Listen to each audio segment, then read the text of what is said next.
we good? Yeah. Yes. Very good. So, cool. Okay, everyone, welcome to Thinkers Pub. This is actually Thinkers Pub 2.0, the first Thinkers Pub in time that is the resurrection, right? so yeah, you're welcome. The topic today is the AI kill the soul. So I'll tell you about what Thinkers Pub is about. So Thinkers Pub is a group of us. We sort of have these sort of conversations, and in the past we've had conversations like whether machines can have minds. We've had conversations like whether there is a moral right to bear kids, whether we should genetically modify our kids. We've had there's all sorts of conversations we've had. So there's some basic house rules. I'm going to repeat them when other people come. So the rules are these. You can say whatever you like, make whatever argument you like. What you can't do is you can't insult someone. So no matter what someone says, you can't go, oh, you're an idiot, this is a stupid idea. Or you can't address attacks at the person. So you blue bottle. You can't blue bottle, as they don't know. So you can't attack a person, you can attack an idea, you can try to disprove an idea. You can comment, the idea is to have ideas toward each other as opposed to people toward each other. Okay, so try not to take it personal and try not to be personal. Don't try not to put personal attacks into your rhetoric. So that's basically what Thinkers Pub is about. We do this, we've been doing it for a while, for some years now. Since 2016-ish? Yeah, so since 2016. So we've been around for a while, and this was coming back after a long break, right? Didn't quite die, we just have smaller now here again. So here we are, and the topic today is whether AI has killed the soul. And this is what we're looking at especially. So you know how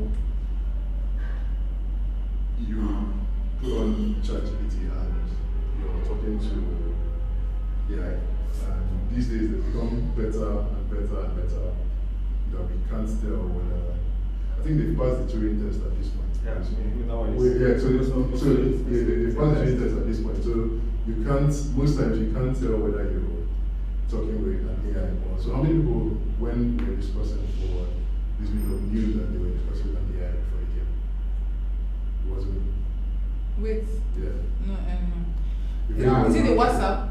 Yes, on WhatsApp. The WhatsApp response? Yeah. You opened your WhatsApp, yeah, it wasn't me. So, no, I'm kidding, it was me. See, the good things you didn't know. You are not sure.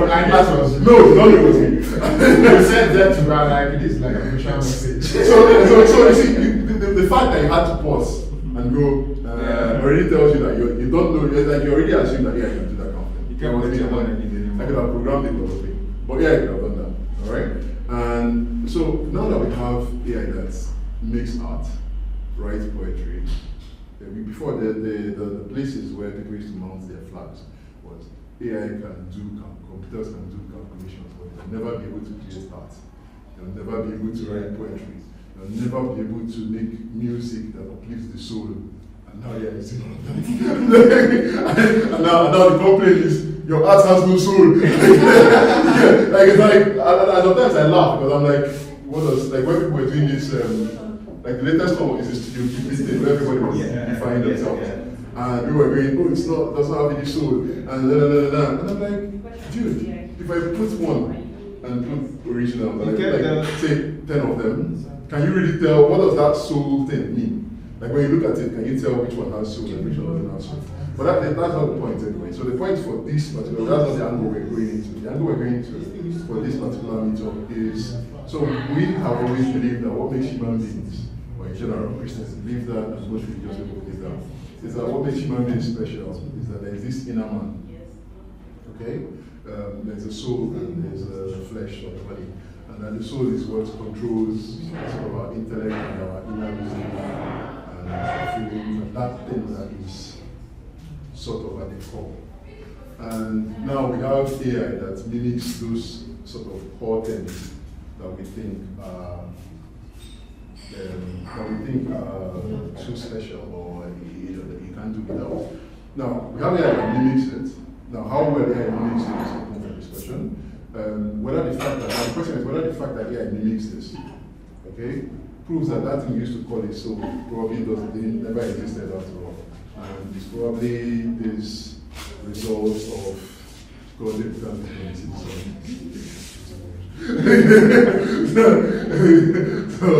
So whether this thing, that we call it, it's probably a result of sort of random mutations or some sort of technology that biologists sort of stumbled upon. Okay, so do we have that? Do we know that? Because it basically has AI made it that the whole argument for the soul is now an obsolete argument, and that's what the topic is about. And some of you have said, no, it doesn't make it so. Okay, and some of you have said, yes, pretty much, aka Team Blue. I've said yes, that the idea of the soul is dead. AI has called the soul is dead. Don't believe AI. There's no difference. You're pretty much looking at human machines, human quote-unquote machines. And some of you have said no, there's still something special about human beings. There is still a soul. And even though that AI exists, souls actually exist. And there's still something special about human beings. And so that's the topic we're going to be talking about. So this is how it's going to go. Yeah? For the first 10 minutes, the two teams are going to have a huddle. So you sit down and strategize what you're going to, how you're going to lay out your argument. Okay? And then the next 10 minutes, each team has 10 minutes. So in each team, you have 10 minutes to make your argument. You can decide how you want to do it. If one person is going to use the whole 10 minutes, it's on you. If you want to share it, each person uses a minute. These are now team decisions. Do you understand? So however you want to do it, but the point is you have 10 minutes to make your opening argument. Then the other team has 10 minutes to make. Jonah, this is your side. So, pro tip, you might want to sit with the one that has the pass. Or actually have something to do. Oh, I'm opposing Victor Mohara. Just, are you comfortable with that chair? Yeah. Okay. Manage. I was suggesting the one with the wall so that you rest. See how I care about the chairs. So nice. so yeah. That's all? Or worse? Side three. So basically, you have 10 minutes. Each team, you have your huddle, you discuss. Each team will have 10 minutes to make their point. Then the other team will have 10 minutes of opening. Then you have rebuttals.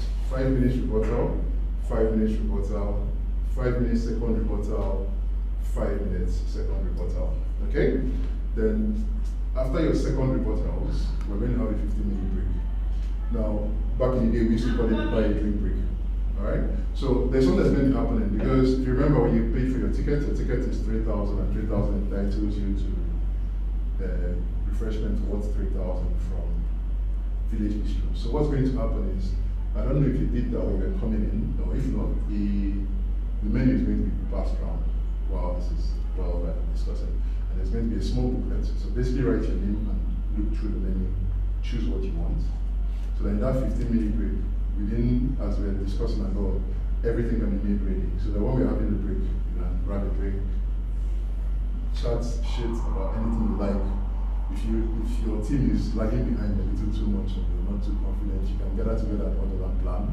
But if you want to kill them properly, you can gather together and huddle and plan. Whatever you want to do with that time, really, play football outside, whatever you like. Just knock yourselves out for 15 minutes, and then we'll come back and we'll now have the session we call dwelling questions. So what dwelling questions is like is that for 15 minutes, you're going to be hammering questions on the other side. And you must answer. Okay? And so this is the thing, you can't ask rhetorical questions or questions that don't sort of have an answer. How do I put it? It's not the only way. It's not me who will call it out. It's them who will call it out. So there's things that are entrapment questions, which are fallacious questions. And if you ask them, it's them who get to point out that this is a fallacious question. So a fallacious question would be like, have you stopped beating? Let's go with this one. Have you stopped beating your wife? Where you're assuming that the person is beating his wife before you ask that. But if they don't call it out, it's on them. You get so, but what happens is the point is in that session, everything that is coming out, if you are the one asking, everything that is coming out of your mouth is a question, everything coming out from them is an answer. They can't answer a question with a question. And then after 15 minutes, they will stop and they do the same to you. And then when we've done that, we'll have 5 minutes of conclusion from each side, and that'll be a wrap. That'll be the end of it. Did AI kill the soul? I think yes.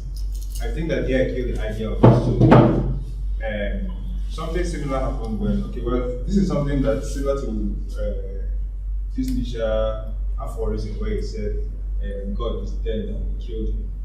And I think that it's similar in the that we never at any point in history saw God manifest, but it was an important idea and it led civilizations, it's influenced a lot of things we hold today as with this long question today come from that idea that there are God-given things, ideas about morality, ideas about things that are proper to do.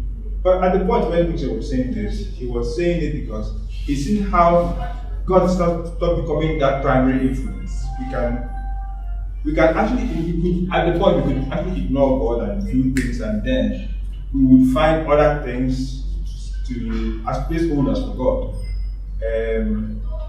Much of current discourse, much of a lot of the ideas we hold here nowadays don't even have to call God. So when we have fundamental human rights, we no longer derive those things from God as the author. We now find some sort of abstract social contract which joins us, and this is the power behind this rule we make for ourselves. In a light way, I think the show was that thing where we fit everything that we could point a finger at and say this is what makes us human. So the show was alive when a craftsman would wake up from sleep and find a nice way to carve a knot and make something very beautiful. And you look at it and inspire. And that inspiration you derive from that tells you that there's something that it's almost something. It's something that you can't quite point a finger at, but you recognize it. You find it in some other place. Maybe you're not a craftsman yourself, but in some other artistic endeavor, you recognize how at some point you were in the dark, and all of a sudden you found some light and you said, okay, wow, this is how I can make this thing that I never had an idea how to make, and make it become something. You couldn't trace the point where this idea became like up until the moment where you got stuck. You could follow your thought process from A to B. But at the breakthrough point, it was like a jump from O to Z. And that place, that lacuna between that place where we had no idea what to do and the point where we had everything, is the place where we can find the soul manifest. So all these things are ways in which we don't have an idea what the thing is. And as human beings, we always find a way to place a name on something. You find a way to say, okay. It also reminds me of something they said, the name, this Wakanda we call a thing, is what some Native Americans call anything which they had no name for. Anything that was hard for them to explain. So if it was difficult for them to explain, they would say Wakanda. If it was like Wakanda was everything that was at the barrier, at the frontier of their knowledge. In that same way, a soul is everything that is human, that we cannot point the finger and say, this is how it works, or this is what we do, or this is how the process is. At some point, if we realize that this is how something is, if it falls into psychology, we put it there and we name it appropriately. Not less than 5 minutes. Okay. No. So all these are ways in which everything that we realize what it is, everything that we can categorize, we remove from the soul bucket and put it in the place where it belongs. Now, AI has done something which we never thought we'd see in this lifetime. At a point, we use tutoring tests to define what the computer is, what the machines and what the human is. Yeah. And through the test, we administer it to every program we run. And if it fails, we say, okay, this one is not it's not a human being. But even that's also the Turing test. Right now we have AIs, like AI programs, models that go deep and do deep research and bring results that are so intuitive in a way that we didn't expect that machines were able to do. It's almost as if they are mimicking human thought process.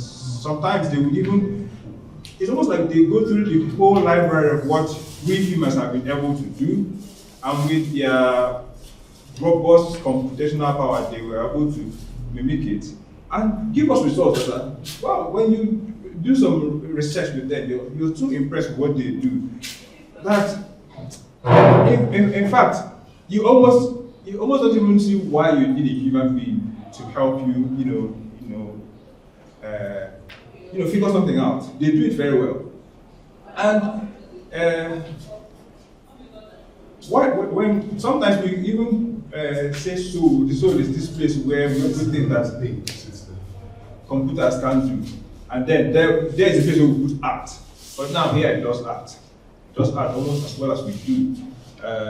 It's writes poems, it makes music, all these things where we still that even out of the realm of science, these are places where we still hold that this is inviolable human territory. The place where madness, the mad mind of the artist still rules. But even there, it still can compete with us. It will rhyme your poems, it will... Sometimes they even write something strongly poetic that you'll be moved. And all these things question, it makes us reflect and say, well, was there really a thing that is so? If all these things that we held out made us special as human beings, that was the thing that God retrieved for us when we died and put in heaven. If this is something that we can see a computer program do, or if it's something that we can see computer programs simulate, it checks one's confidence on if there was ever a thing that wasn't so, or is it just what we call something we don't yet understand about ourselves. And it helps us feel maybe special in the whole world, that in the universe that seems like you don't feel any, if you didn't have a soul, you don't feel special anymore. So maybe the only idea why we say hold on to that idea of a soul is that it makes us feel special. Yeah, I mean. You still have 1 minute and 30 seconds, 21 seconds. You guys, So, but you want to use the gist? yeah, we don't know the gist. You want to hear? I just want to. I I think unpredictability is a key word for us. So that unpredictable thing about human beings seems to be what AI can now predict. So I just wanted to drop that word. It's a key thing about maybe the point that we have been making through him. So, Okay, are you yielding your time? yes. Okay, so the idea is that by the end of it, they're supposed to understand your position better, and there's also an opportunity for them to trap you if they feel that there are things that don't make sense, and they're trying to find inconsistencies. That's open, okay? And you're trying to do the same thing to them. But what you can't do is they'll ask you a question and say, oh, so here's a question. You don't throw questions back at questions. That's evasion. That's an evasive tactic. Okay? All right, so the question, did AI kill the soul? No, AI didn't kill the human soul. Let's look at it this way. AI is a product of human initiative.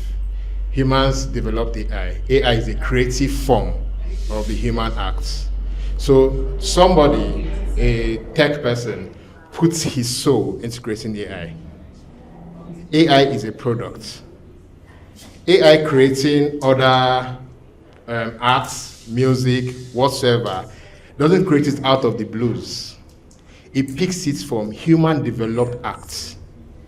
So whatever comes out of AI is still a form of the human soul, because it needs a database. It needs what people have created to work with.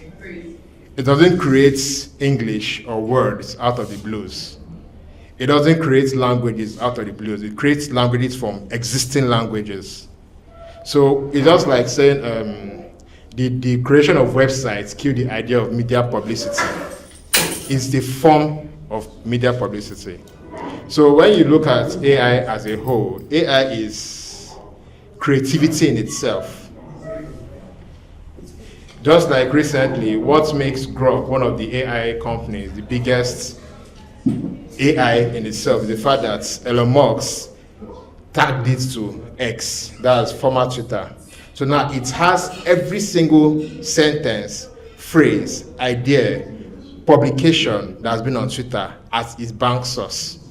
So if you ask Grok a question, sometimes you have to write 25 publications. It's going through humans' outputs.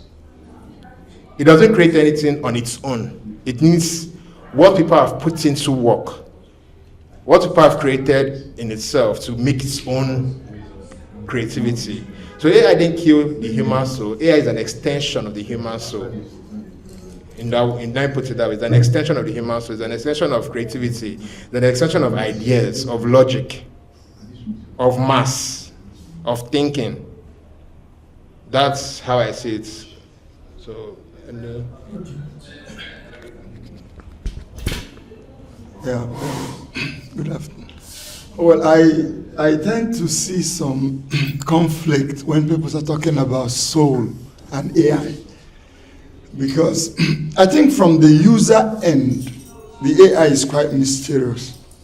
But from the back end of the mathematical basis on which AI is built, I would imagine that what the AI has done is to reveal almost our lack of creativity. It's almost like it reveals that we humans work in patterns, and that most of those patterns can easily be captured by mathematics.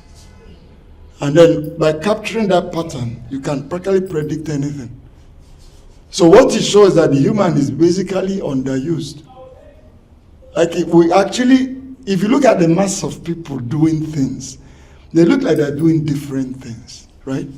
But when you're able to analyze it from the AI point of view, what you have is like we've been almost patterned. That is where you start a letter without saying dear sir, or end it with yours faithfully. And it goes across virtually everything we do. You meet an architect, an engineer, he looks like he's doing something unique, but he's not. He's just repeating a pattern. So what the AI has done is to expose the fact that we're actually, like Einstein said, not using up to 5% of our capacity. I don't think we've got to the point of soul at all. And the thing. The AI exposed a condition that is existing that we are not aware of. That we are patterned. What we're doing is patterned. That we don't have enough flexibility. We're not as creative. We're not as ingenious as we imagine ourselves to be. Now, if a mathematical algorithm can capture patterns in poetry, patterns in design, pattern in house building, pattern in climate change, pattern in everything, then one will wonder, are people not automated? Will you put it this way? We are the people that have artificial intelligence. It's actually the machines that are getting intelligent, because the machines are now able to realize bigger patterns that we can't realize. And intelligence actually being able to identify and use patterns. That's actually one of the definitions of being intelligent. So if the machines can find more patterns than we can find, then we're really not pushing our boundaries. We're almost like larks. We're falling into almost stupor. We've stagnated. That's what you just proved to me. So I don't even think we've gotten to the point of accessing the soul. It almost like reveals a condition that people are not as creative as they should be. So I'll stop it. I think the soul is just like, funnily enough, the opposing side is making the same argument that I'm making, because if there's nothing there to kill, I think I think the soul is just like it's just like the same way we define consciousness. Is it consciousness? Yeah, consciousness. I think it's just something that we don't yet quite understand. There's a way that we experience the world. There's a way we think about ourselves that we can't put a name to it. We can't put very clear definition to it. So we call it a soul. We call it conscience. And so I don't think that is a thing, or even if it is a thing, we've not found it yet. So I don't think the argument to whether AI skilled it or not is there yet. First things first, I was expecting to see a lot of young people on that side. AI has actually killed a lot of things. Maybe we are living in denial or we're not seeing it, but I mean, let's look at the learning pattern now. If you are a young person and you're trying to hire labor recently, you see that a lot of young people don't want to do any other thing. They just want to just use AI and do everything that they want to do. I mean, where I work, we've trained AI, and someone made mention of that it comes from the abundance of the human mind, something like that. But trust me, if you give AI, in very simple terms, you give AI 10, maybe, if you give AI something, like let me say if you give, we're talking percentages, if you give AI 10%, it's going to give you 120%, right? So it's a lot more, it's killing everything that we know, just like the internet did. I mean, everything has its own good side and the bad side, but come on.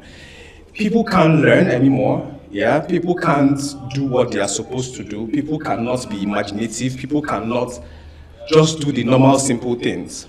I don't know if you've seen a video that's been going around about someone asked somebody that, or rather asked AI, in quotes, that if you're going to take over the world, how will you do it? I also want to mention one part there. And that's where we are now, dependence. Almost every other young person in the entire world is dependent, not just dependent on AI. Any single thing they ask you to do now, you're running to ChatGPT, you're trying to ask a question, you're trying to, like, the dependence is already there.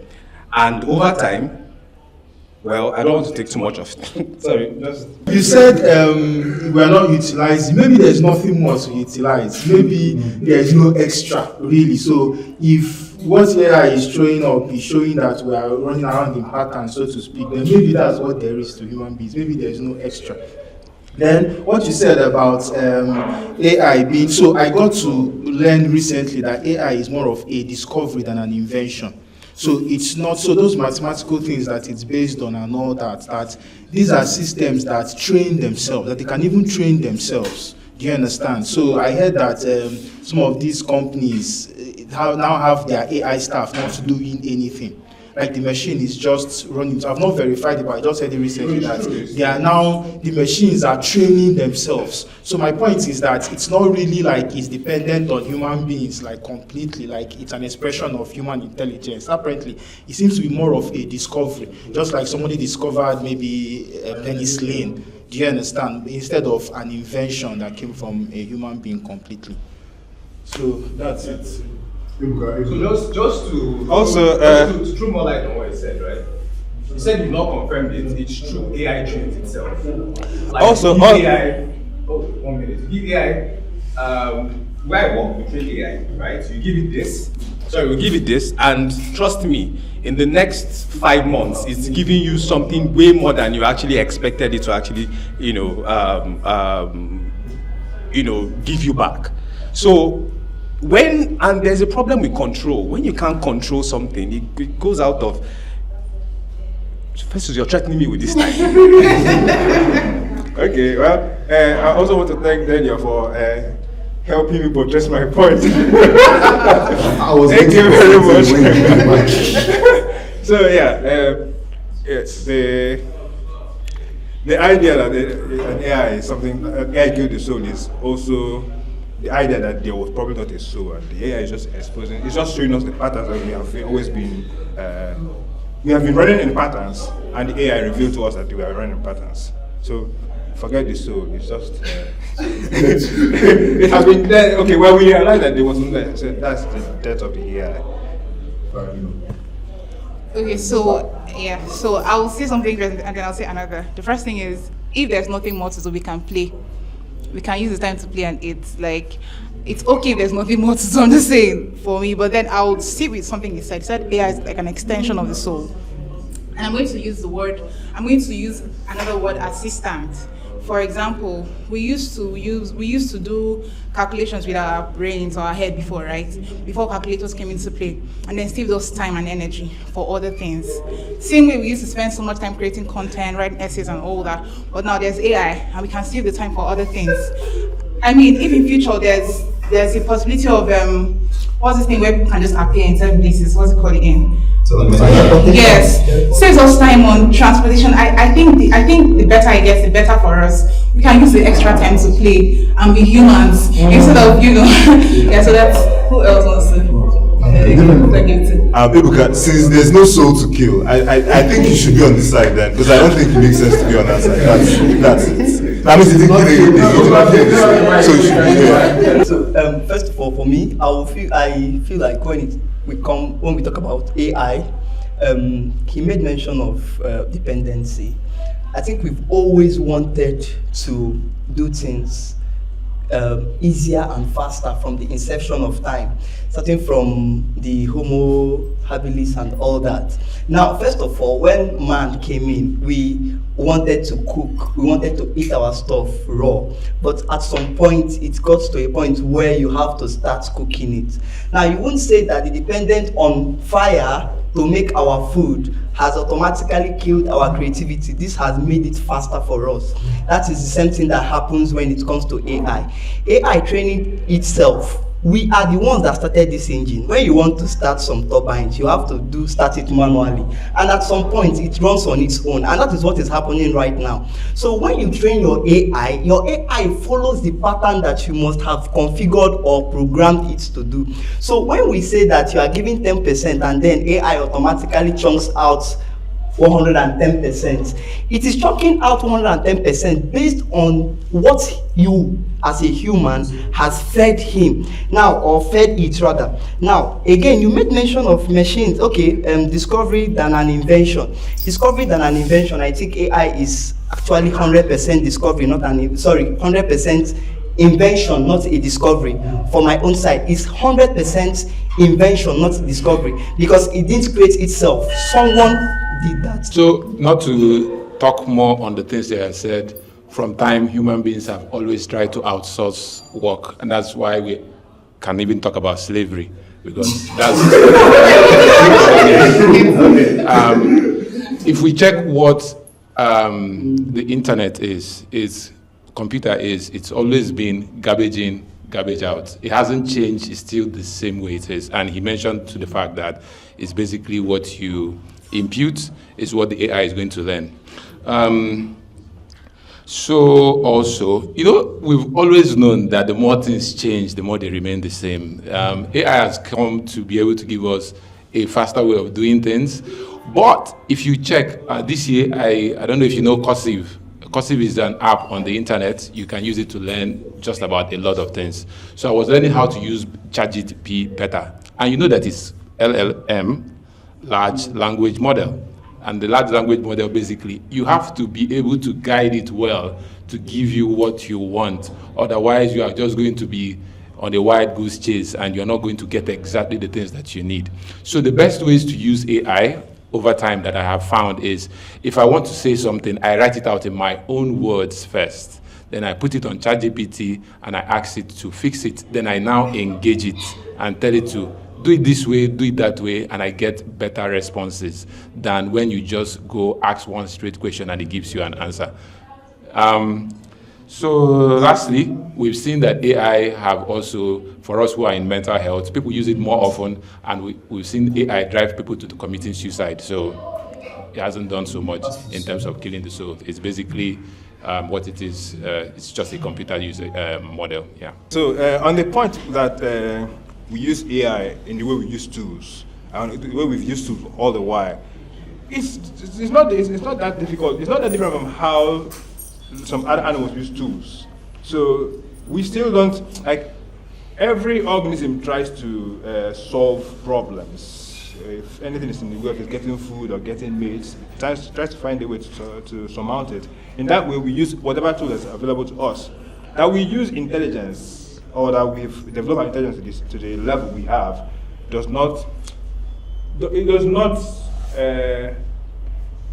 doesn't say that we have something special. We are still doing what every life, a living thing does. And yes, AI, sometimes it can cause mishaps. You would ask it to do something, I would do something else, lead you to commit suicide and all that. But is it any different from how we human beings act? There are people who are mean and then they will, there are people who bully others into committing suicide. In fact, it actually does everything we do. It just magnifies it in some aspect or the other. So in some way, the parallel between AI and how we humans act says that there probably isn't anything special in our intelligence. If we've been able to program something that can, extract our patterns and use it, then what we have over here is life. But then other living organisms which are lesser than man have life and don't have intelligence. So if you tell me that the soul is what is, if you draw two circles and like if you draw a Venn diagram and the middle of them is what happens between life and intelligence, or advanced pattern behavior, and that's where the soul is, then I can start considering that. But that's a discussion for another day. But for what we have as a soul, for what we behave as a soul, that thing that God takes when we die, that thing that makes us special, that thing that we connect with when we meet other people, that undefined thing, I think AI, with how far it's gone and how much of our intelligence is revealed to us that's just advanced pattern behavior, has killed the idea. AI is not exactly garbage in, garbage out. I think that most of us see AI as only this thing where we write 2 + 2 and it gives us 4. Or we say, write me an essay and gives us an essay. No, AI has conversations. And you see these conversations, it's not a conversation that somebody has had somewhere and AI is bringing it up. No, it's doing predictions. That's why I use the word prediction. So it looks at patterns and it predicts something. So you're having a conversation, it's actually saying, okay, based on this thing, that I know that is somewhere that I've been trained on. Okay, this is what I should say next. This is which is basically how our minds work, based on also our past experiences, the things we've learned in school, learned at home, learned in church. So just like our minds are building on past things, it's building on past things to give responses. It's not just a garbage in, garbage out thing. Then something you said about, okay, it helps us to do things better. So human beings are basically mind and body, physical and mental. Now, most things that have been coming up in terms of technology in the past have been to make us do things less physically. Do you understand? But that mental aspect has always been there of the human being. This is something that is now challenging the human being mentally. So all these years, we're becoming less and less relevant physically, but we've been more relevant like mentally. This is something that is now challenging us mentally. So that creativity that comes with our mentality, this is something that can now compete with us on it, if not even surpass us. So that is where I think, that's another point I think that it's made us not special, and it's trying to prove that either there is no soul or the idea of a soul, or there's not much we can do. I get where you're coming from, man. But I think there's a little distinction that has to be made there. For example, would you consider Pythagoras a man 2,000 something years ago, and me, or like somebody from a village, at the same level of humanness? I don't know whether you get the question. That would you consider Pythagoras or Euclid 3,000 years ago, 2,000 years ago, as a man, and then you're using somebody who is from the village now, who probably can figure out 2 things together? Are they really at the same level? The point I'm making is like, a lot of us are operating way below our potential, and it's now being used as a benchmark for what human is. Now the AI has effectively shown us that at this level we're still mechanical. Yeah. Do you get what I'm saying? Now we need to be able to operate at the level of maybe a Jesus that can walk on water, maybe some higher level of operation, which will, because of both the distractions and being sunk into this system, are now caught up. So rather than say he had killed the soul, he had awakened us to our lack. I don't think he even comes close to, because one of the first questions he asks is like, most human beings cannot even know for sure that what they know is true. I hope you know. If I say the sun is 93 million miles from the earth, how are you sure it's correct? You just read it in a book. The AI operates at that level. ChatGPT doesn't know that what it knows is true, because it's built on a large language model. It doesn't have a physical model of the world as its input. So it can make all sorts of ridiculous statements, because it doesn't have any, that inner self is not in the ChatGPT. It's a large language model, just like train predict. In fact, when it started, the first GTP 3.5, I gave it 2 plus 2. He said 5. I say it's wrong. And the guy says, sorry. That's what the GTP said. He said, sorry, I'm sorry. He changed it. I've given a maths question. He solves it correctly. I said, no. Why didn't you add torsion here? And it is okay. Now I understand where I'm wrong. So it doesn't know it's right. Self-awareness involves you knowing that you're right. So the machine is actually creating a simulacrum of intelligence. It's like a kind of veneer. So people are like kind of excited about the effect without looking at the root cause. So that's why I think it doesn't even come close. Yeah, I understand the problem of creativity. But a bulk of human beings are not really effective. Yeah. Let's face it, a lot of us are just repetition. You go to school, you listen to a lecture, you don't even understand the lecture, you pass the exam. You can actually run through your life without thinking, if you really don't. No, just look at what other people are doing and do it. So I think the AI just brings up a condition that we should be aware of. So we can begin to look into those areas of human potential that we are lacking. That's what I say. Yeah. Can I add something? I'll try to be very fast. So the question is, so far we've been using AI. Has AI made any inventions that we can relate to? Yes. So AI has made inventions. So let's look at how inventions in the past are always been made. One is, it's either you do a deep research and you keep on researching and you find out there's a gap and then you solve the problem. That's how a research is done. Then the other way is through serendipity. So you are trying to, so the way we started using ECG, ECT in the mental health system was that somebody was depressed or had schizophrenia and was shocked by the electric fish, and then the person started recovering. So we said serendipitously this happened, not because we were setting out to do that. If you check out how the wipers was developed, it was somebody that was doing a mathematical equation. He couldn't get it. On the day of his wedding, he was trying to open up the wine, and then mistakenly the cork of the wine left the bottle and hit his eyes. And in that short moment, he realized the equation he was trying to solve was supposed to be done in a certain kind of way. Where he was in the heat of pain, he realized the problem that he needed to solve was already there. So he found out the solution. If you check really how human beings work, so what is called the principle of unfinished business. So it's a group of people were given a task. One was given a task that they could finish within the time that they were given the task. The other group were given a task that they could finish they couldn't finish within the time that the task was given. Many months later, they were asked, let me finish this point. They were asked, they agree.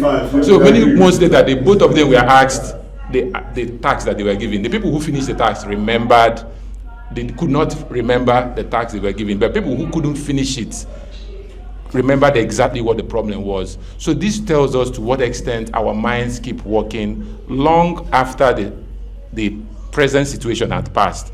But for AI, that doesn't apply. It is now, here and now. If you finish using ChatGPT today, tomorrow it clears the chat. If you clear the cache, it's gone. But for the mind, it keeps working until it solves the problem. So while we're talking, right, the menu was being fast forward. I know some of you put some things down. Some things are not available.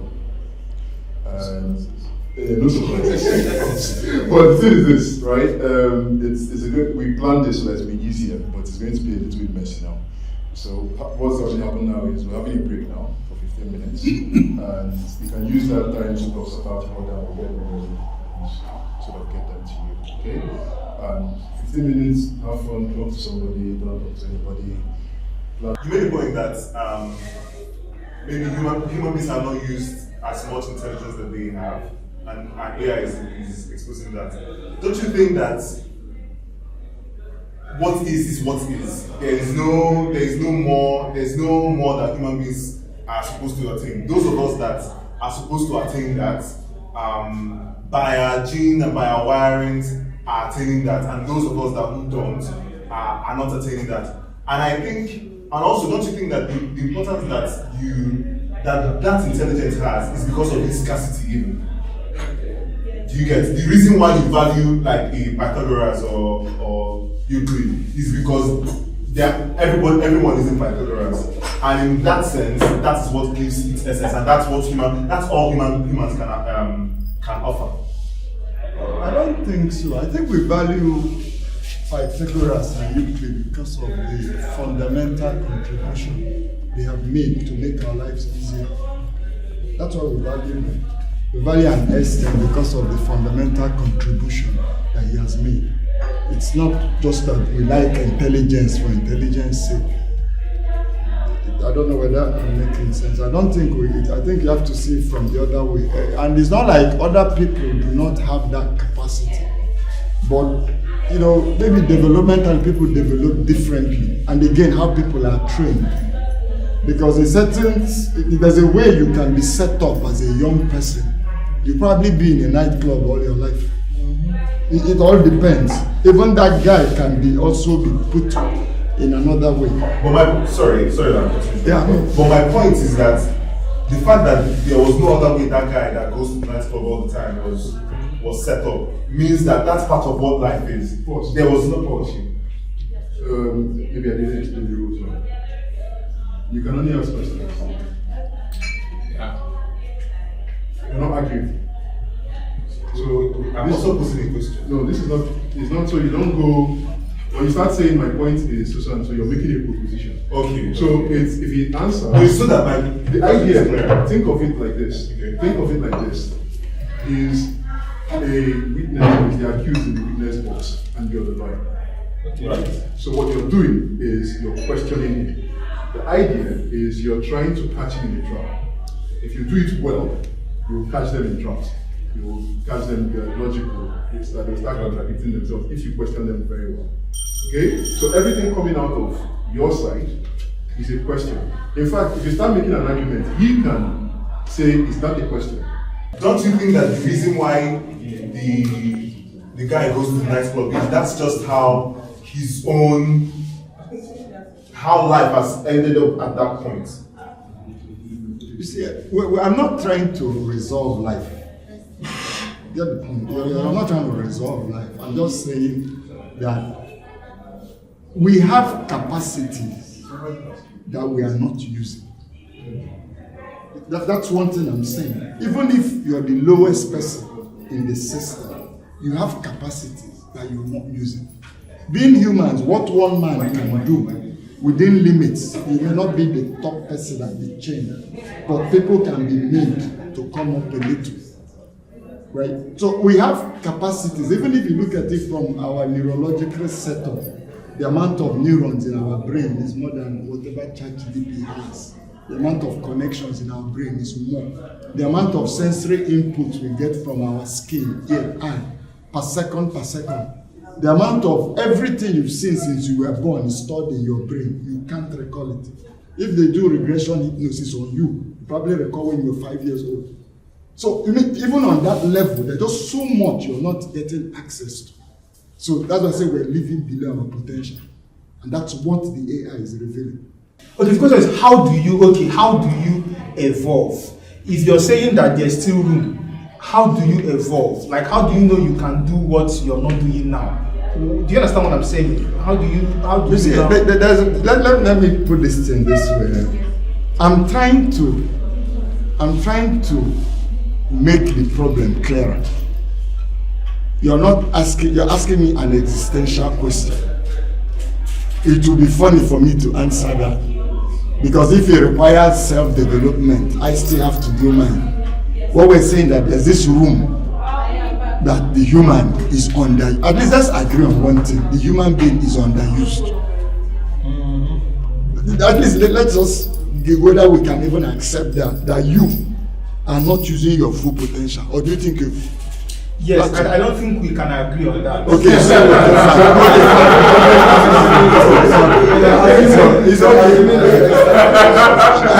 You're assuming extra potential somewhere beyond what is currently happening. No, I'm not assuming. I'm saying we can find people in our midst who are human. So, cool. This is the thing, right? There's something I'm noticing. It's beginning to look like it's you guys versus whoever. So, no, sorry, let me explain. Okay. Yeah. he seemed to make the strongest point for us. Yes. And that's why, yes. That's fair. His point was the strongest, so that's why that. Sorry.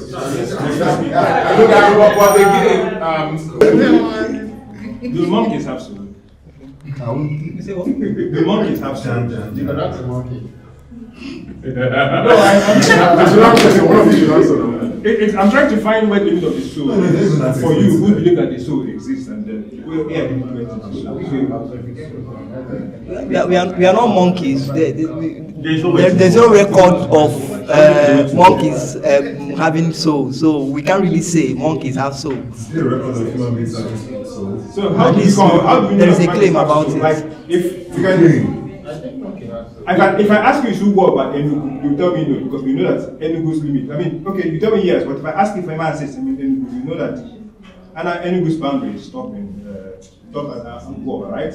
So, would you include monkeys as things that have souls? I wouldn't include monkeys. Wait, you have to ask the person. This can work because I don't think they agree on that. So pick one person. Yes, it's not like pick one person. Pick one person. Okay, let me go with. I don't think monkeys have souls because we've not been able to get them to interact as much level of cognitive reasoning like human beings have been able to express. And we have a lot of conversations where human beings have tried to reach out into their inner self or the other intuitive part that we know. But we've not been able to get that from primates or our closest cousins. So it's like measure of intelligence. Is what makes it so? Is it that the human capacity to self-reflect? Is that what makes it so? So basically, it's not just about the self-reflection. It's the inner side of us that probably at the subconscious level that we relate to. Let's not go about it in the religious part, but at that subconscious level that we know that there's a subconsciousness in us, that we connect to the general other human beings. Maybe we go to what Carl Gustav Jung described as our collective unconscious, you understand? So those are the kind of things that we will say, because in terms of human beings, we can express those experiences, but in the primates, what we see is what we get. We don't get to hear them talk about their experiences in the other life or in the other inner self. What if where they exist, at the level where they exist, right, they actually exist like us, but even better than we do? Just that we don't know it yet doesn't mean that it's not there. For example, let me give you an example. Animals. You feel that, you understand that they communicate with each other, right? Yes. But do we understand it? To some extent, yes, we do. No, we don't. We understand, like if you look at how the birds, certain birds how they find out who their true mate would be for companionship, you see that there's a lot of research in the animal or zoology field of study that understands that the birds have to expect certain kind of things. For example, we know that the eagle would want the male eagle to be able to catch the things that she throws from that height, to be able to show that he has that consciousness to be able to protect her or protect the children, as the case may be. So that gives us that impression that we kind of understand their communication. I want to borrow something from what he said, right? That most of the information you think you have, you don't even know if it's true or not. I mean, someone tells you this thing from natural world, or maybe you read it in or you get it from, sorry? It's a question now. Like, I'm borrowing it from him because how are you sure now what you explained to me now is actually true? So I could just answer this one time and then other people could add. But what we measure scientifically is usually at the point of clear definition of terms. So if I want to measure a square, I know that a square is something that has 4 parts. So asking me to define whether something that we have not been able to access the amount of information that they have, which we never have experienced about, we cannot be able to evaluate it because the information is not before us. If it's before us, we can measure it. With the current trajectory of AI, the question I have here is, did AI kill the soul? What would be an example of something killing the soul for you? The idea of the soul, I think first of all, the word soul is more like a religious term that over the years we've come to accept as something that we know nothing about. Just like language is in a way that every field or every religion, every part develops something that is unique to them. And then when we don't understand it, we assume that it's right. Just like we all think vegetable is a type of, so vegetable is a culinary term. It's not just something you will call this vegetable, we'll call this vegetable. But each of these have the individual names. A vegetable is just the name, we know them. So the soul is a spiritual, is a religious term. So it can mean a lot of things to anybody. To those who are spiritually minded, it can mean something different. To those who are, to other people, to the atheists, the soul means something different. So it depends on how you interpret the word the soul. Like when I first came in, my first question was, what is the relationship between AI and the soul? Based on my own understanding of the soul.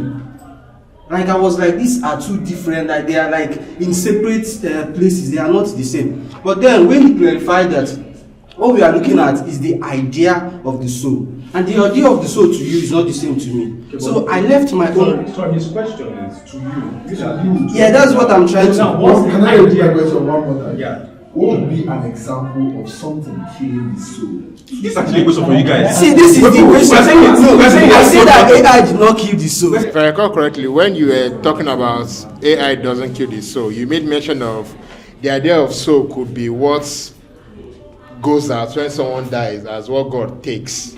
You mentioned that in your argument earlier on. So your question is invalid because can AI actually kill a human being? That can only be taken out when someone dies. You made that statement when you were giving your rebuttal. Okay. Your question is an example of can AI kill the soul? Your argument on that is AI did not kill the soul. AI does not. How would the argument that by killing the person. At this point, you're answering a question. I've answered him by killing the person. Okay. by killing the person? Yes. One answer. One answer. Okay. Yes. Right. They've asked, so the question now. First of all, what is the soul, right? Soul is not just a religious term. It's also a psychological term. And it has to do with maybe things that have to do with your will, your mind, your emotions, right? And then religiously, a soul is something that is assumed to be taken out of you so in the religious sense, soul is something that exists whether you are alive or not. So I think we can agree, if you can agree that soul exists whether you are alive or not, then I don't think your question is valid. I feel like nothing can kill the soul because it exists whether you are alive or you are not alive. For me, what I see soul as an energy. And energy cannot be created or destroyed. That's what I see. So the very day that you can kill that energy, AI killing that energy, that is what I can say, okay, yes, AI has finally killed the soul. But I don't think that can happen. Thank you very much. So to add to this conversation, I think if you just look at the concept of the soul, and she talked about the emotions, the will, and all of that, when you think about AI killing the soul, you would think that are we at the point where AI has killed our individuality and our ability to contribute to things as human beings? Do you understand? And if that is the case, like I said in the earlier conversation, the AI pattern is an LLM. And if you just take up a course in Cursive and just try to study ChatGPT, it will tell you that the better prompts you give AI gives you the better responses. And you are bringing your individuality, your experience, your humanity, your interaction with the world to bring to AI to be able to give you that response. If an AI did something and a human being did the same thing, the exact same thing, would it change how you felt about that thing? Which of the things? The one from the human? The one from the human. Another example would be if I wrote you a letter, for example, a poem that is dead to you, and I told you later on that this was written by an AI, would it change how you felt about that poem? Telling me already. I don't think so. I don't think so. Telling me already creates a bias in my mind. So we should consider the result. No. If the point you are making is that he has killed the soul, I don't think it will make any difference for you. Yes. Yes.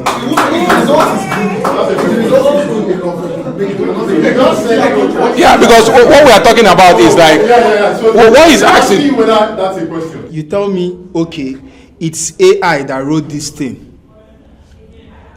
I don't have like AI is not a human being. I'm relating. I don't understand. Like if a love poem is because of the person it's coming from.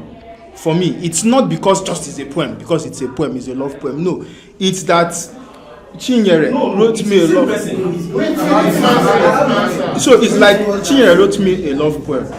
I value it.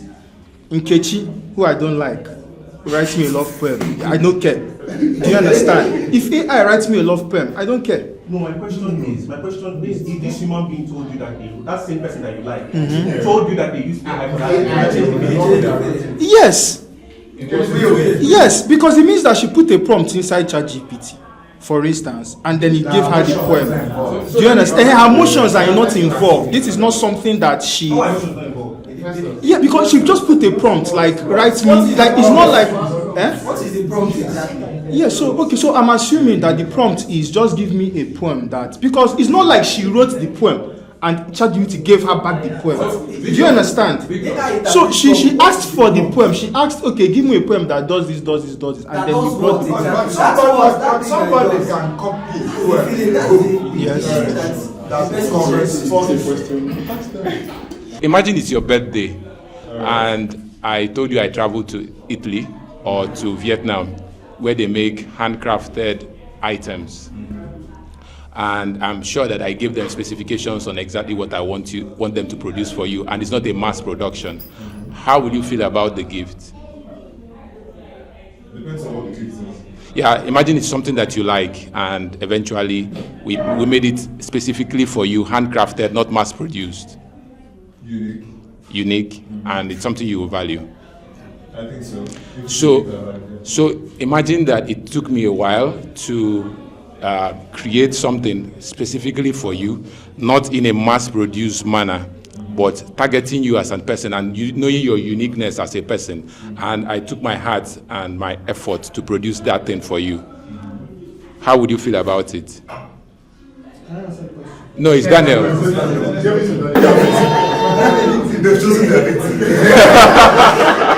All right. Here's my underbelly. I would appreciate it. You will appreciate it. Yeah. So, the concept of AI and the individuality in it is the point that we are bringing to you, that our individuality in the creation of that thing that you like. You understand? Hold on, let me finish. If, let's say, so you lost someone there, and I send you a poem or a letter of consolation towards the person you lost, would you appreciate that letter? Yes, I would.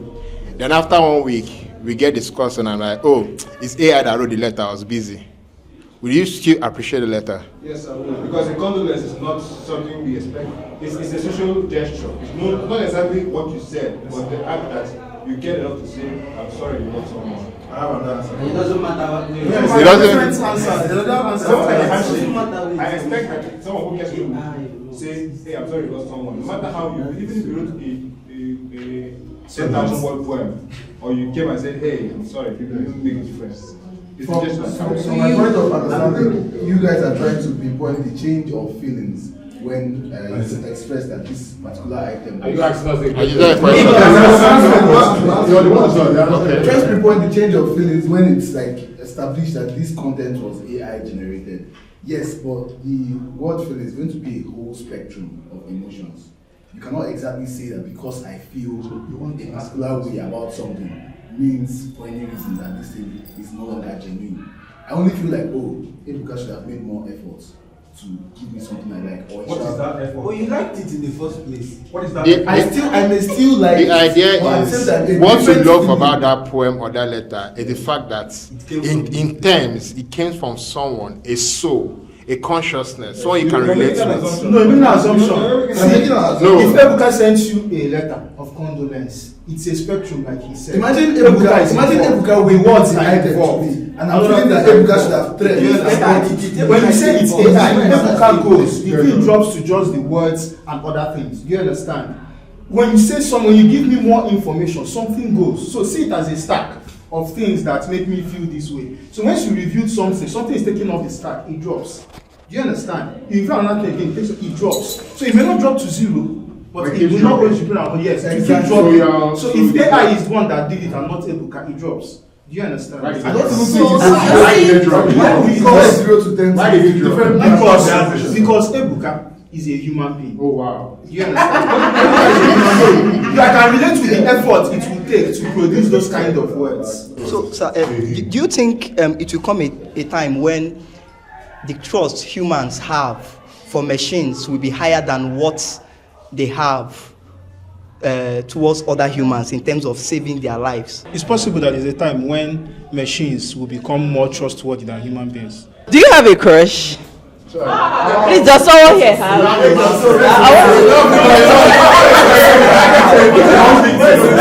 Okay, hypothetically. Okay, do you have a boyfriend? Okay, do you have someone that you really deeply care about?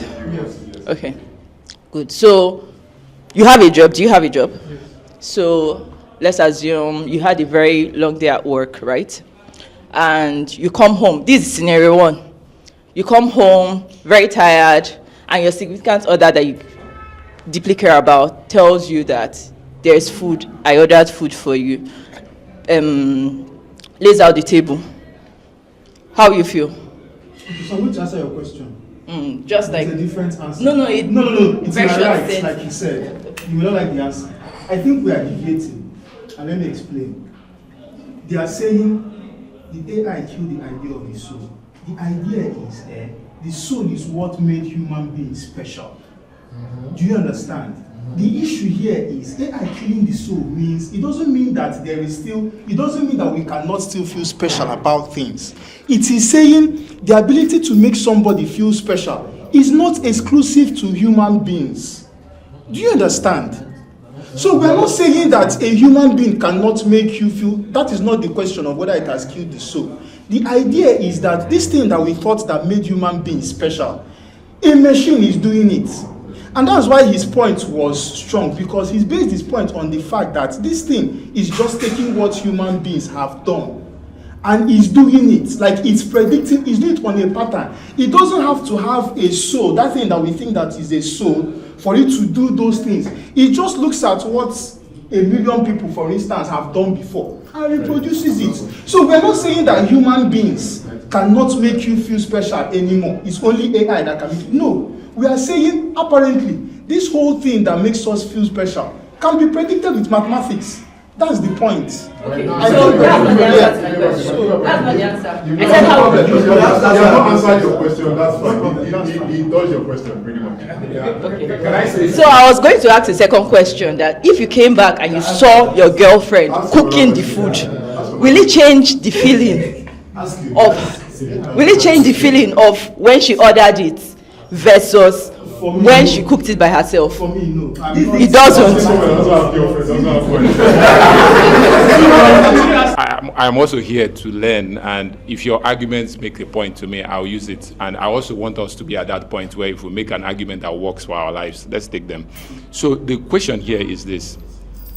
I don't know if you know about statistical models. And we use statistical models, a lot of them, to ask questions, predict things and patterns. You realize that. And in research, I don't know if you know what is said, what you ask, how you ask is what you get, because your hypothesis determines the outcomes, right? Yeah, so now, you know that you mentioned earlier that AI is used to predict patterns, predict ideas, predict whatever it is. But you realize that whatever it is that we are predicting is dependent on, Victor, I'm asking you. Depends on what? Somebody's using it to predict something. So it's dependent on Yes, yes, It's dependent on your express experience, depends on what you learned in school, what you learned in church, what you've heard other people say. Then you have your own data of things that you're using to say, do the next thing you're going to do. And all of these are dependent on the individual, the soul, like we talked about. That's the point I just made.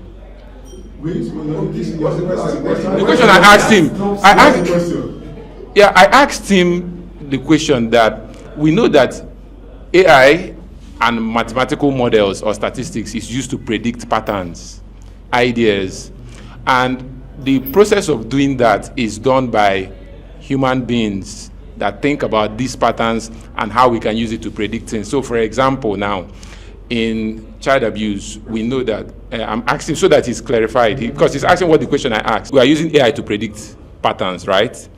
So what drives that patterns that we create? Like I said, our own data, past experience, things we've learned, the way we feel, etc. Yeah. So, and our own data is based on our experiences and our individuality. Is that correct? Yes. Yeah. So AI is just actually there until it's prompted. Agreed? Yeah, but what I'm saying is that what you're calling individuality, it means that somebody else has that individuality. Then you have more in common. So this thing we say that I'm unique, we are not as unique as we think that we are. So AI can pick our patterns and then use them to act like us. That's the point. No, that's not what we are saying. So that is why I said I think you should clarify, because I think I'm still going to ask you that the uniqueness we are talking about is uniqueness prompted by individuality and human beings, right? Is correct? Yes, but I'm saying that uniqueness, AI is showing us that we are not as unique as we. But AI is there waiting for us to teach it, to prompt it, to get it to the point we want it. To create the model, the AI is learning based on what he said, that they've taught AI to learn things. So the AI is dependent on the patterns that we teach it, we code it to learn. You have 27 seconds. Is it not? Did the AI come out by itself? Did it create itself? Okay, like a human being is the one. Did the AI create itself? Answer the question. So it is based on the individuals and their ideas, and that's how AI was created, right? Yes. So it is based on what the human beings, based on their individual experiences, like you said, and patterns that drove. It's not the experience. Thank you. There's a way we do these things. You will know this well. After this, we're going to set up the group. We have the continuation that lasts maybe under 48 hours on the group. Where, you know, when you sleep, you wake up, you're in the shower, you remember what you wanted to say, you think that's what. I don't need to sleep, I want to say something now. You say it. If you want, you will say it. So what's going to happen is this. We're in the conclusion time now. All right? I would suggest, to make this easy, that each group chooses who is going to make the concluding argument for them. It's 5 minutes each. If you want to choose 2 people, however you want to do it, but I would advise to decide that now, so that it's not rowdy, and when that guy is now talking, another person will be trying to help him add and have another point and have another point. Do you get it? Okay, so the point you wanted to make, let's allow you to say that. What was the point? We keep thinking about this entire thing as rational human beings, but you forget that there are people that are just plain evil. I mean, I can go in today and start feeding AI information like, okay, how do I kill the soul? And from there, it starts prompting me. It's going to give me responses, okay? And over time, I can keep training AI. Okay, if I want to maybe kill the soul of, or maybe kill, or whatever it is, I can keep feeding that AI this data, and it will keep giving me response. I keep making it better. So when we're arguing all these things, you're saying that, oh, we're giving them info, it's coming from the soul. You're reasoning, you're talking about the soul as a rational human being. There are people that are not rational. They are going to use this information that they're going to feed this AI for, okay, I saw this movie, it's not an excellent movie, G20, right? And the part where you can just read something and they use deepfakes to actually spread information that is going to destroy the world. That's the point. Not necessarily because, oh, we're here, we think we're using AI for the best things, but, oh, sorry. Sorry. I'm so sorry. Thank you. I should have done this in the beginning. I don't know those who remember what we did, whether machines can have minds. Yeah. Okay, those who were That's machine. Yes. No, not the user expression, not we did film review. Whether machines can have mind. Do you remember the Chinese room experiment? Yes. So there was a Chinese room experiment. Is basically this, right? So this is a small thought experiment you can have, and I think it will help you think about this a little bit better. So imagine a box, right? And you enter this box, and there is a very large book of Chinese symbols that you don't understand, and there is an English book, okay? And basically it tells you if there's a box you get into, and then there's a hole in the box, and people pass in letters, and you have these Chinese symbols. It reads the letters are written in Chinese. You don't understand Chinese, you don't speak Chinese, you don't know Jack. But you have a rule book that tells you if you see symbol this following this symbol and following that symbol, reply with this symbol following that, and these rules can be as complex as possible. Okay, so basically, a Chinese guy goes, send you a letter. Maybe that letter is help me write a story of blah blah blah blah blah. And you do it. You go to your rule book, you follow your rules, and you return some Chinese letters back to this person. Now, the thought experiment is that you can have a full conversation, right? With this. The person on the outside would swear that you on the inside, you're a Chinese guy. That I told him this, he told me this, we had this conversation, we had blah blah blah blah blah. But you on the inside doesn't understand Chinese. And the argument he was trying to make was, he was trying to make the argument that what's happening inside the computer is it doesn't have the consciousness of self, which is what we try to call the soul. It doesn't have the consciousness of self to know what it is actually doing. And I think we got the question that when he was like, he's telling me it's wrong, he doesn't even know he's right. Okay? He's just doing following a set of rules, no matter how complex those rules are. Now, so that's that argument, because I don't have the side. So I heard that and felt, oh yeah, you don't have to. Now, the counter to that argument was, how do you know when you talk to your friend? So when I talk to Cassie Mobi now, how do I know that Cassie Mobi is an actual person? Okay? Having conversation, because we're doing the same thing. I don't know. I only know that I have an internal self.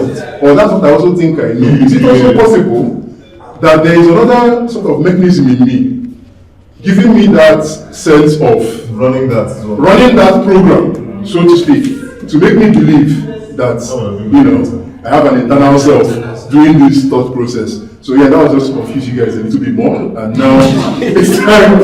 I don't know, I'm confused, but it's fun. It's just something to think about, alright? So now it's time for the conclusions, and you guys are going first. Have you made your decision? Or do you want a minute to decide? How much time? It's 5 minutes. How do you want to do it? We are just concluding. You're just making your concluding argument. What I'm saying is, my understanding of the idea is AI killing the soul. AI killing the soul for me is not that human beings cannot make you feel special. It's that, okay, what we're actually doing is not as esoteric, as mysterious as we think it is. So if mathematics can mimic it, then what we are doing is also like something mathematical. It's not something that is coming from, it's not as mysterious as we think it is. That is just what we are saying. That's our point. So we are not saying your wife cannot make you feel special, your girlfriend cannot make you feel special. No. We are saying, okay, this thing that my wife would say and make me feel special. Do you understand? It means that if I want to make here's the thing. If I want to make somebody feel special, that poem that I will sit down and write, I can get it from AI, give it to the person. I don't have to do the work. I'll make the person feel that way. So far, I don't tell the person that it's AI. So in the same way, if there is a job that is complex, that let's say I have to pay somebody to do you understand? Now I have this online thing. Do you understand? That will not cost me as much as paying this person to do it. So the thing is, you understand, our argument about killing the soul is it kills the necessity for the human being. That thing that we think that only a human being can produce, now we have something non-human that can produce it. So killing the soul for us is we can replace the so-called soul of a human being with this thing and achieve the same results. That's the point. So for us, you made the strongest argument about, okay, probably we can now do more than AI, like if we now utilize ourselves. But unfortunately, I couldn't come up with a direct question to that. It's something I still need to think about more, but at this point, I can't, because of the whole process, I can't come up with a direct question. But I just want to appreciate that, okay, for us, we get that point. It's a strong point that, okay, what we can now do against this thing, so to speak, is to now rise above those things that we can do that it can now do. So maybe that will be an ongoing conversation. Okay, I have a response to your argument that it's those intelligent things we do that that way we can explore things, explore our environment, and figure things out beyond what other animals can do. And my answer is that every animal responds to its environment. Every living thing responds to its environment, sees obstacles, and it finds ways to surmount them. When two human societies clash and they have a war, the ones that come up with better war strategies, they become better. We have language, we have ways of recording experience. When we record these things, we keep them, and then the next generation learns from us. So it's not necessarily that we have a soul that is ingenious, it's that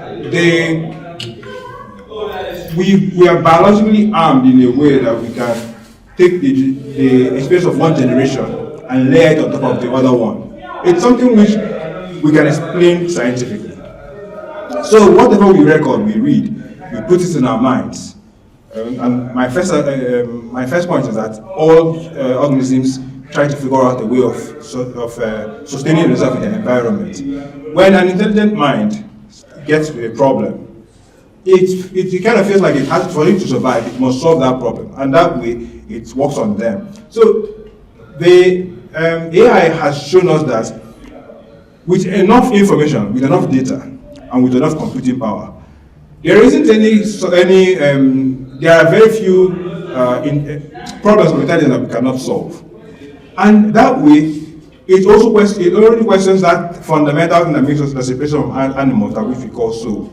And there are other arguments we make where we equate how much we feel close to, like how what people do influences us, the closeness, and how a family member will do something and we'll feel like it means something. And all other animals have that kind of thing. It's just that in human beings, we have other ways of expressing them. We have more intelligent ways of expressing them, and that way, it feels more special, and therefore, it feels like something that's emanating from the soul. For me, it's only a way of looking at things rather than a thing that exists in itself. So, on one side is the fact that we're saying that the machines, right, are a product of what you put in them, right? And as such, there's no concept of killing the soul.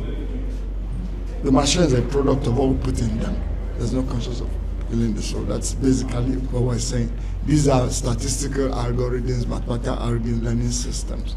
That much we know because the back end is clear. I'm into the technical aspects, so I know that. But on another level, I noticed that most of this argument about soul, killing the soul, is all kind of a fear-based thing. That there's this machine that's going to come and take over our lives and run us like maybe Minority Report, if you watch the movie, or something like Matrix or something, which is closer to the truth anyway. But I think it is that basis that most of this reaction is coming. That people are not saying, no. There's this soul that, he has killed. But like I said, on a slightly higher level, what the machine has done is to expose our current limits of functioning as human beings. Now you're saying that, somebody's saying that, no, maybe this is all we've got. I say no, it's not all we've got.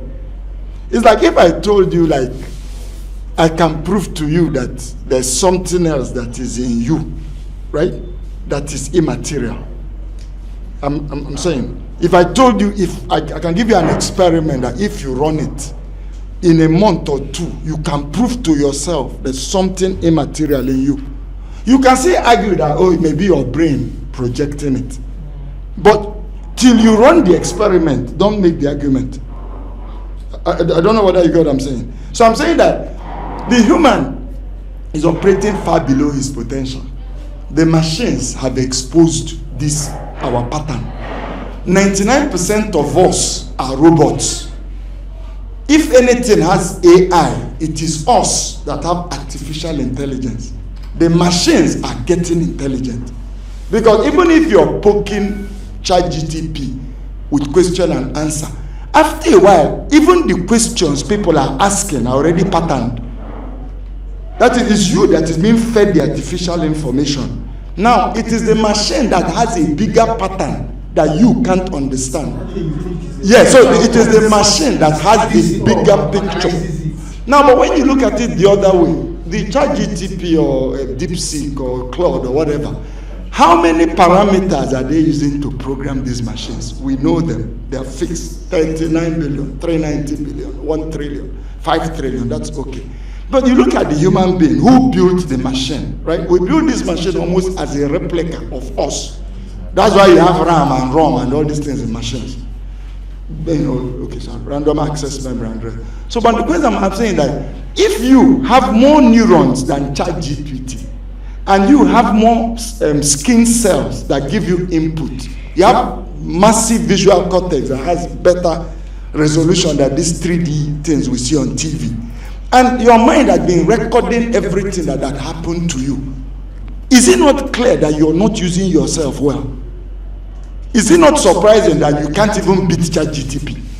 I'm just wondering, why is it a problem? The problem is that you are not developing at the rate at which you should. That is what is making ChatGPT look like a threat.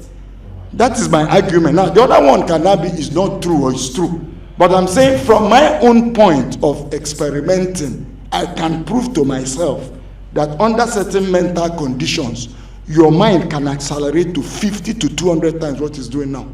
In fact, most people that take drugs can even attest it. I mean, without going into some esoteric thing. So let me stop there. Okay, so largely, we have known that every creation around computers are modeled like the human brain. Whether it's ROM or it is RAM, it is either mimicking the short-term memory or it's mimicking the long-term memory. And this shows that there's a uniqueness with human beings and the way we do things. And if you look at the biologically how the brain works, we are not even using all the brain part, all of them, because we are born with millions and millions and millions of brain cells. But we eventually lose them because we are not innervating them enough.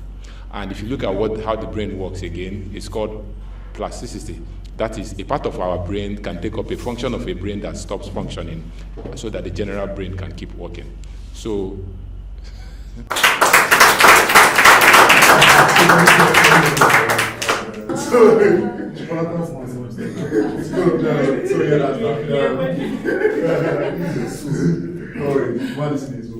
So that's the like. Wow. Sorry. I was supposed to say that. When I won't say it when they go. We'll talk. Sweet. Perfect. So that's it. That's the end. Thank you very much for coming. Okay. Cheers. Oh, sorry. Please. So I didn't shout out like that. So like that show made a lot happen.